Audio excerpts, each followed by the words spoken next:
Hey, so, Drunk Geek here. I have a little bit of an issue, a conflict of what I think I should do with my geekdom and my ethics, which, doesn't happen too often. So, Transformers has come out, or coming out, right? I was, offered tickets to go to an advanced screening earlier in the week, and I thought about it. And where the film was being played, I'd have to drive maybe like an hour after work, or leave a little early from work and go in traffic and get there. And I was like, yeah, I'll do that. Some friends were going. There's alcohol at the theater, so there's that. And seriously considered about it, and I thought about it, and I was like, can't do it. I can't find the motivation to go to a Transformers movie that's free. I don't have to pay for it. And because I said a while ago, I'm just not going to pay for Transformers movies. I can't. I cannot. You will not mind my nostalgia that much for me to keep going back for the same movie that's kind of crappy. And I thought about, why? Why is that? It's free. Just go to see a movie. You see bad movies all the time. Why is this one so different? And I didn't care. And it's the same point I got to with the X-Men franchise, that I just couldn't bring myself to care about the direction they were going with those characters. I had to decide that the X-Men in theaters were not my X-Men. They weren't the X-Men that I grew up with and I loved. And the same thing is like the Transformers. Now, I get that the Transformers that I enjoyed as a kid, I see through a kid's lens, through their eyes.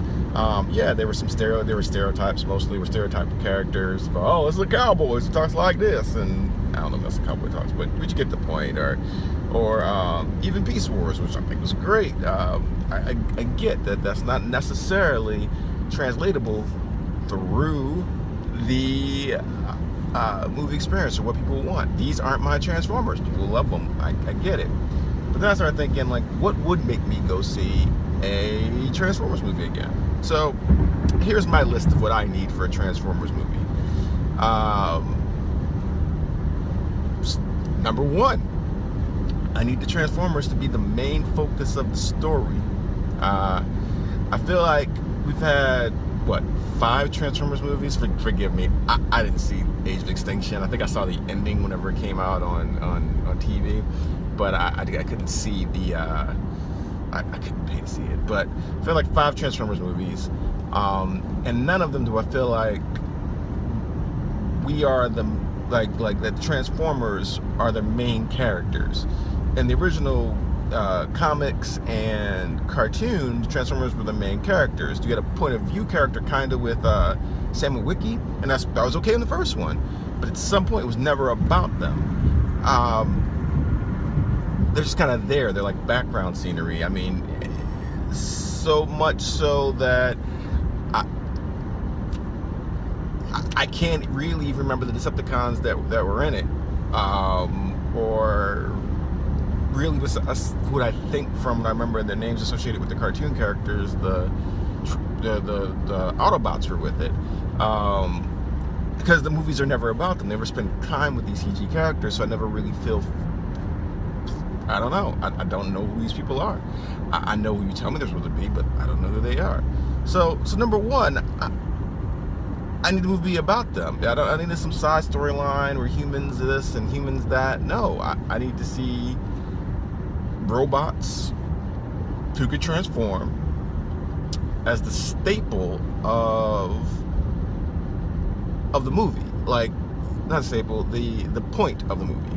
Because I never feel like they are the point. It's still centric on us. And that brings me to the next one, number 2. The Transformer movies,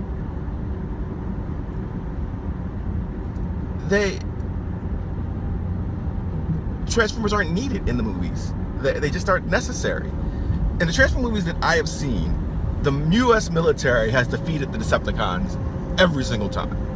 It has been clearly stated that the U.S. military could just F these robots up. If they hit you by surprise, yeah, we're screwed. But if we get the military together, yeah, U.S. military can take them all down. First Transformers, no, I mean, we had snipers and things like that. Regular planes were messing them up. Optimus Prime takes down Megatron, but the rest of them could be taken out with regular soldiers. The second one, I think we had tanks, and somewhere Devastator got beaten by, if I remember this right, got beaten by a rail gun that was on an aircraft character that came out of nowhere. Third one was snipers, I believe. Shout out their optics. Oh, I'm sorry. The first one, we had heat bullets or whatever. Bullets that could, I don't know, something that raised certain temperatures. I'm sure people will know what that is. I just don't. They could pierce their metal armor and stuff like that. So really, it was, why are the Decepticons here? Like, they're a nuisance, but, you know, whatever. And the U.S. military can defeat the Transformers. And hell, we improved upon the Transformers design in a couple years in one of the movies. I think it was the third one. So, again, this goes back to them not being the point. We don't need the Autobots to destroy the Decepticons. We can make better versions of them, and our U.S. military can defeat them because they're hardcore. I think Michael Bay really wanted to make a G.I. Joe movie. And I think that when he didn't make like a G.I. Joe movie, he just kind of put G.I. Joe-esque thing, the main army guys. That could be Duke. One could be Duke. Tyrese. I mean, let's be honest. You could just put him as any black, except for Roadblock, because you know he's not big enough, not swole enough. But you know, movies don't care about it anyway. So maybe he'd be any black G.I. Joe. They didn't really have a lot of. Anyway, so yeah, he wanted to make a G.I. Joe movie, wanted to prove that the U.S., because he has a hard-on for look, Michael Bay likes explosions, short skirts, booty shots, and loves the USA military, and he is all about showing that we are the most superior military force in the galaxy. Yeah. So again, not about the Transformers, about the U.S. military. Yeah, so next up, this is my other part. We've had 5 movies, and besides Bumblebee and Optimus Prime and Megatron, so that's 3. I could give you Starscream, but I wouldn't. Just from the last time I saw him in one of the movies. We don't know anything about any of these people. They have no real character. They're really paper thin. This is supposed to be a war where you should care.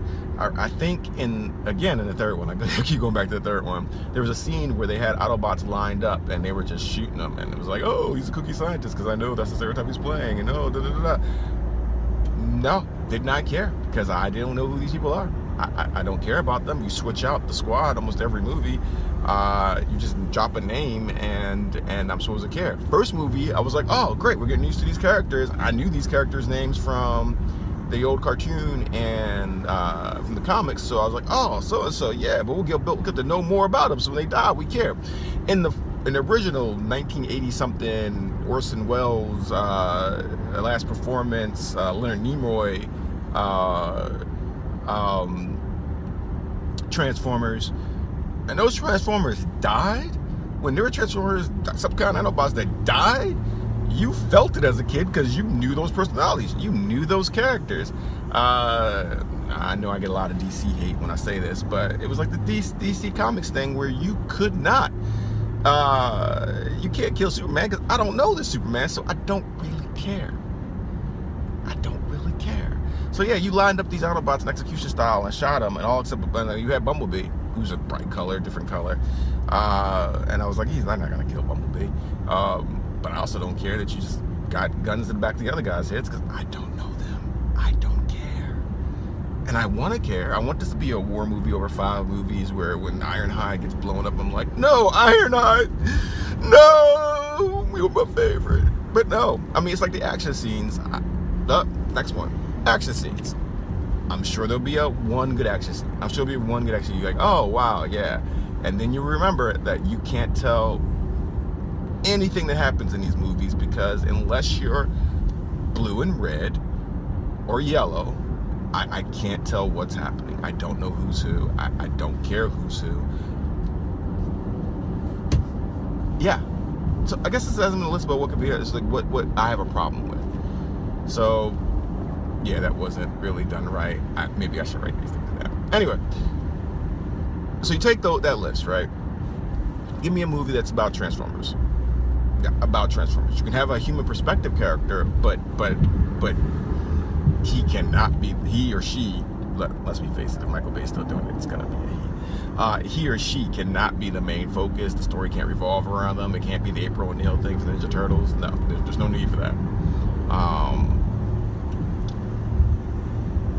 Make it so the Autobots are necessary to fight the Decepticons. I think I remember in the old cartoons, in the old comic book, humans were like inept as shoot.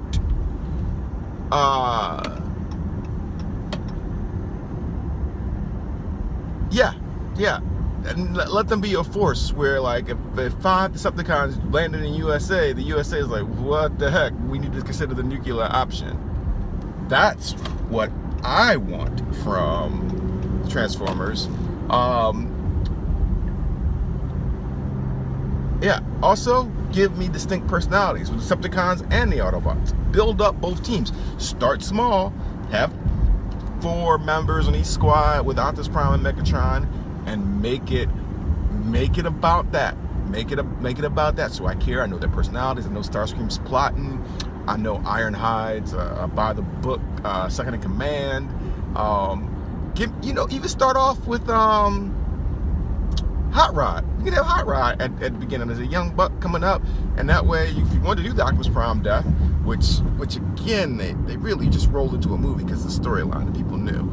If you wanted to have that, I care about this young buck taking over leadership. You could make that. It's a story to be mined here.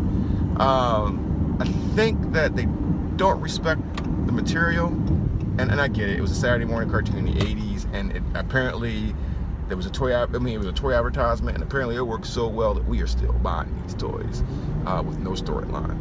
They can just remember those Autobots. I don't know if some of y'all might know this, but these used to be just toys. That'd be random toys for series that this person never showed up in the actual medium it was in. So like you'd have random Star Wars characters with backstories like, oh, who were you? Were you in a bar at some point? What? No? Oh, okay. Or a random Autobot or Beast Wars like, oh crap, look, oh a mongoose transformer. Oh, when are you gonna show up? Never. Most likely these were designs or of other transformer that they were looking at the toy about, cheap, paint another color, and just go. So yeah, I get that. But in our minds as kids, these were epic wars, and we talked about who versus who would win, and Optimus Prime. Oh, yes, and I get it. We're in Superman snapping necks, and we're in like, you gotta kill the bad guys to kill the bad guy completely, and don't matter with mercy and real combat. Yeah, I get it, but let's give Optimus Prime back a sense of nobility. Let's not have him shoot somebody in the back of the head who's surrendering with a shotgun. I think that's when I decided. I'm sorry, people. This is just me processing these movies. I think that is when I decided that these movies weren't for me. When Optimus Prime shot a Megatron that was saying, I surrender, Prime, I will work under you, just give me a command, you were right. And Optimus Prime said, nope, I'm tired of this, I'm just gonna shoot you in the back of the head. Just shoot you in the back of the head. So shot him with the back iron. Optimus Prime was supposed to be John Wayne. There's a story about John Wayne. And somebody was talking about, there was a scene where he was supposed to come up behind one of the bad guys and shoot him in the back. And John Wayne says, I don't shoot people in the back. And he's like, hey, that kid Clint Eastwood would. He's like, well, then let Clint Eastwood shoot him in the back. Me, I don't shoot him in the back. So is it smart to shoot an enemy in the back who has a weapon? You can say yeah. But if you have principles, if you're a moral paragon, and believe me, John Wayne had his issues personally, or, He wasn't really PC, but he stood for something.